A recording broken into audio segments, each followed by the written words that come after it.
Hai, Assalamualaikum dan selamat sejahtera buat semua murid-murid Prasekolah Permata Hati SK Damansara Damai 2. Hari ini kita akan bersama-sama di dalam satu program Jom Sihat bersama-sama Guru Prasekolah Permata Hati. Untuk hari ini, cikgu akan membincangkan tentang permakanan sihat atau permakanan seimbang. Slide ini dikendalikan oleh Cikgu Nani dari Guru Kelas Zamrud dan saya, Cikgu Jija, Guru Kelas Nilam akan menerangkan tentang topik kita pada hari ini. Pada hari ini, cikgu akan bercerita tentang permakanan sihat dan permakanan seimbang. Okey, apakah itu permakanan seimbang? Jom kita ketahui bersama-sama. Baiklah, permakanan seimbang merupakan tabiat untuk memilih makanan yang hendak dimakan dengan tujuan memperbaiki atau mengekalkan kesihatan badan kita. Makanan yang seimbang perlulah mengandungi nutrien seperti karbohidrat, protein, lemak, vitamin dan garam galian pada kadar yang betul. Kekurangan nutrien di dalam badan kita boleh menyebabkan berlakunya malnutrisi. Okey, apa itu malnutrisi?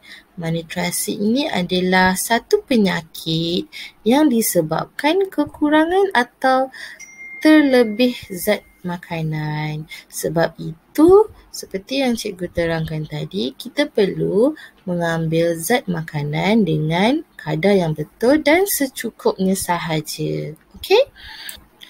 Okey, untuk karbohidrat, terdapat beberapa contoh yang boleh kita ambil dalam kehidupan seharian kita seperti nasi, mi, bijirin ataupun dan juga pasta. Itu semua dapat memberikan dan membekalkan tenaga kepada badan kita. Okey, kenapa penting kita untuk mengambil karbohidrat ni? Karbohidrat ini dapat membekalkan tenaga kepada badan supaya badan kita boleh membuat kerja dan menjalani segala aktiviti fizikal. Selain itu juga, karbohidrat juga dapat membantu mengekalkan suhu badan kita dengan lebih baik. Okey, apa kesan kekurangan sekiranya badan kita kurang mengambil karbohidrat?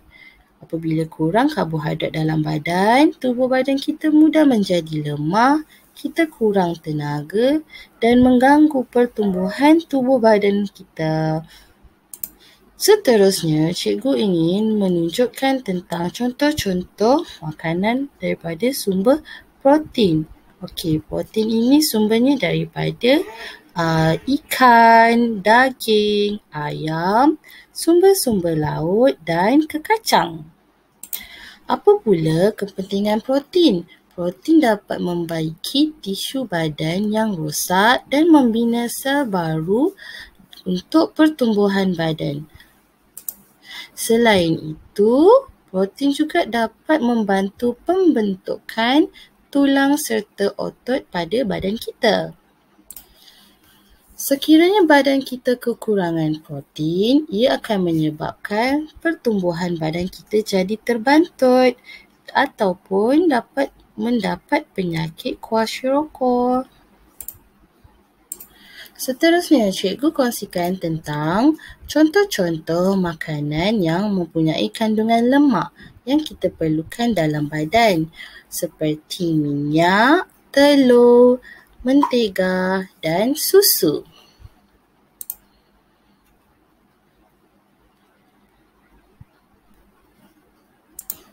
Kenapa badan kita perlukan sedikit lemak? Kerana lemak juga dapat membekalkan tenaga kepada tubuh badan kita. Selain itu, lemak ini juga yang terhasil daripada susu ataupun minyak dan telur, ia dapat melindungi organ badan seperti jantung dan ginjal. Sekiranya badan kita tidak mempunyai lemak di dalam badan kita tidak dapat dilindungi dengan baik kerana tiada lemak untuk memanaskan badan dan tiada kekuatan otot untuk melindungi organ-organ badan. Seterusnya, cikgu ingin menerangkan tentang vitamin. Apa itu vitamin? Vitamin adalah bahan organik yang diperlukan dalam kuantiti yang sedikit sahaja seperti vitamin A, vitamin B, vitamin C, vitamin D, vitamin E dan vitamin F. Mengapa pentingnya untuk kita mengambil vitamin? Kerana vitamin dapat membantu dan membolehkan penglihatan kita menjadi dengan lebih baik. Dan selain itu, vitamin juga dapat membantu pertumbuhan tulang dan menjadikan gigi kita lebih kuat. Okey, jika awak kekurangan vitamin di dalam badan, awak akan mudah rabun, kulit kering. Selain itu, gusi di dalam mulut juga mudah menjadi rosak dan berdarah. Kekurangan vitamin juga dapat menjadikan tulang kita menjadi lemah. Seterus itu, garam mineral juga diperlukan. Contoh-contoh garam mineral yang kita boleh ambil adalah daripada kacang dan sayur-sayuran. Apakah kepentingan garam mineral ini? Garam mineral dapat membentukkan tulang dan gigi. Selain itu, dapat menghasilkan hormon di dalam badan dengan lebih baik. Okey, sekiranya badan kita kekurangan garam mineral juga, ia akan mengganggu proses metabolisme badan, menjadikan masalah kesihatan seperti sakit tulang, anemia dan sebagainya.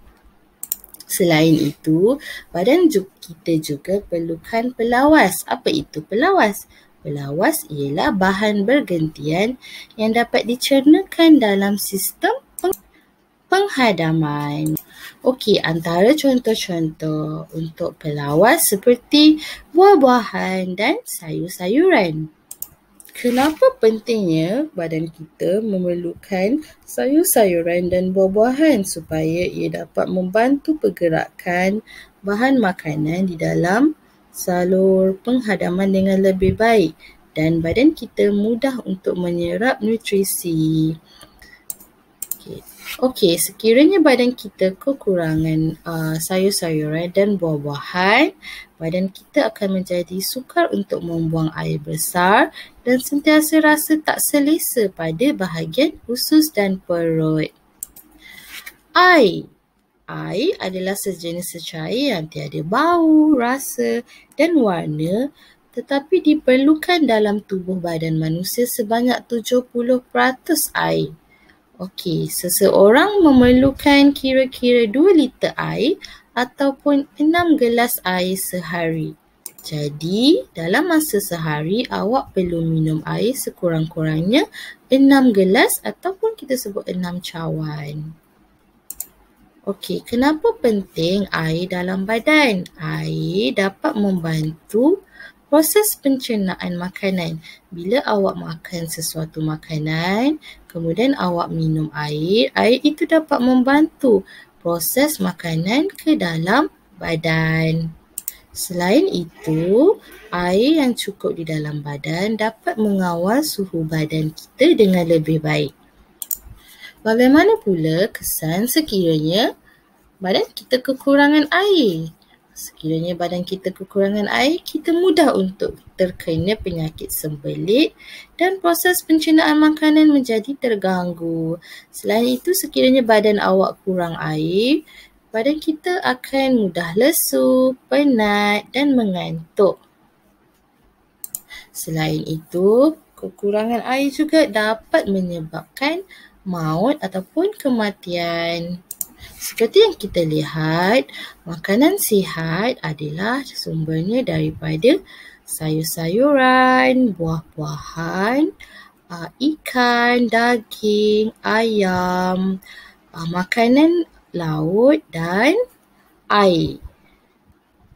Tetapi untuk makanan yang tidak sihat pula adalah makanan yang terlalu atau berlebihan gula dan minyak seperti makanan segera, makanan yang bergula seperti makanan-makanan manis yang awak lihat seperti dalam gambar ini.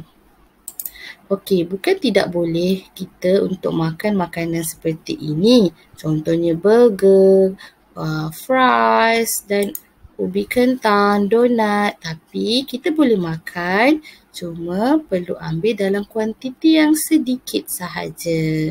Okey, sekian sahaja pada hari ini.